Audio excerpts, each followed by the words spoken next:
आताच डॉक्टर बाळकृष्ण साबळे साहेब यांनी सांगितलं आहे की ओबीसी समाजाला त्यांच्या लोकसंख्येनुसार आरक्षण मिळालेलं नाही आणि परत अजून या ओबीसी प्रवर्गामध्ये नवीन नवीन जाती टाकल्या आहेत, टाकण्याचा प्रयत्न सरकार करीत आहे। हा निश्चितच ओबीसीवर अन्याय आहे आणि म्हणून हा ओबीसी जो तरुण आहे त्याला पुढे शिक्षणामध्ये नोकऱ्यामध्ये आपलं आरक्षण पाहिजे आहे, टिकलं पाहिजे, यासाठी या ओबीसी प्रवर्गाने ओबीसी तरुणांनी जागृत होणं आवश्यक आहे।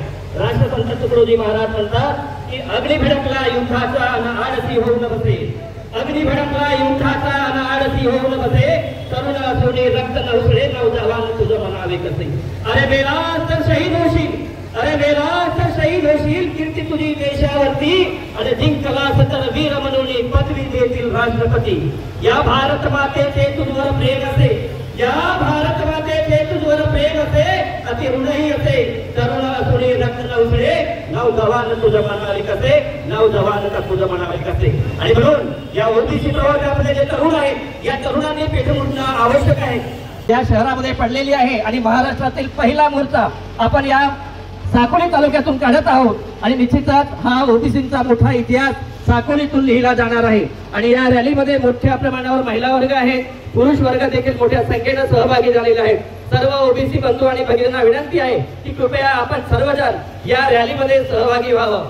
लवकरच हा जो आपली जी रॅली आहे ही तहसील कार्यालयावर जाणार आहे, त्या ठिकाणी आपण एसडीओ साहेबांना निवेदन देणार आहोत आणि त्यानंतर मग या रॅलीची सांगता होणार आहे। एक ओबीसी ऊट ओबीसी जागा हो, ऊट ओबीसी जागा हो, एकच बनवा, एकच बनवा। मराठ्यांना कुणबी प्रमाणपत्र देणे बंद करा, बंद करा। दिलेले प्रमाणपत्र बोगस आहेत ते रद्द करा, रद्द करा। दिलेले प्रमाणपत्र बोगस आहेत ते रद्द करा, रद्द करा। जय संविधान, ओबीसी जय ओबीसी।